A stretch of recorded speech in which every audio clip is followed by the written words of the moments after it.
There's an evil man hiding in these shadows, and we're gonna bring him into the light. Once his face is revealed, we will write history, gentlemen.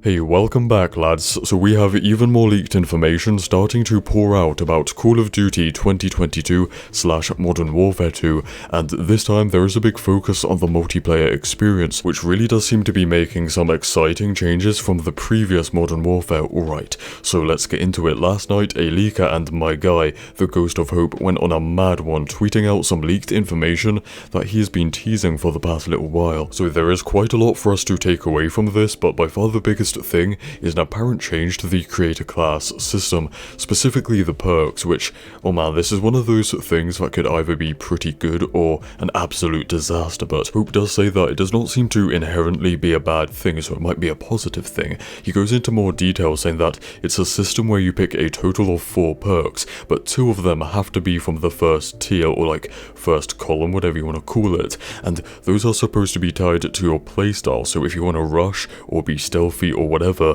that is built by the first 2 perks that you select. It doesn't sound bad actually, but we won't really know until we get to play the multiplayer ourselves in the beta, which is, you know, kinda far off from right now, so we don't know.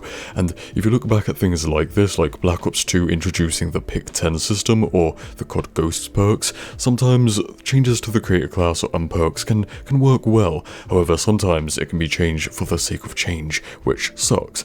Yeah, looking at you, COD World War 2. What an abomination. Now get this, the Dolphin Dive will return in Modern Warfare 2, but it will not replace sliding. They'll be there at the same time. So you can sprint and hold the circle or B button to dive, and then simply tapping it will perform the slide.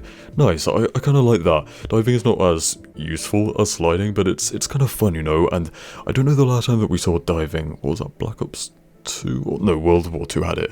And also, it's been an idea for a while to have it both in the game at the same time, and yeah, there you go. We already know that there are going to be other movement mechanics, if you want to call them that, in the game, like tactical sprints, leaning / bracing, which to be honest, that's kind of the opposite of movement. In general, the movement is supposed to be faster paced than Modern Warfare 2019, which is also another W, another positive. Then Hope goes on to reiterate or add some confirmation to some things that we have heard previously, like there is a classic minimap in the game. You don't need a perk for it to work, so unsuppressed fire will reveal your location on the map, as it should and almost always has. Remember when Infinity Ward wanted Modern Warfare to be so tactical and realistic that they released the game without a minimap, or at least in the beta there was just no minimap whatsoever?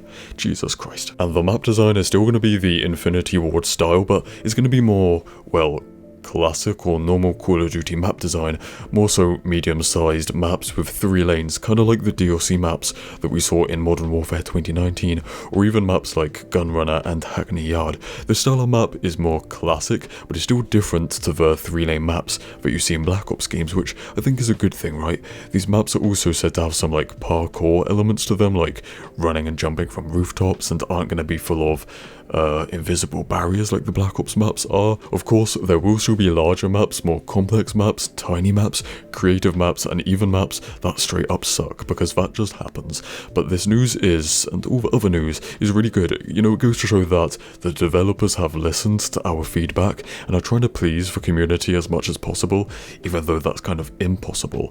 And, you know, they're trying to make, I guess, what is just going to be described as a classic Call of Duty. I guess that's the way to put it. Now, that is all that Hope had for us right now, but there's going to be a lot more coming soon. Obviously, you know, the leaks have already started for this game a long time ago, and as we get closer and closer, they're going to keep getting bigger and better. So yeah, that's all. So stay spicy, and I'll see you in the next one. Cheers.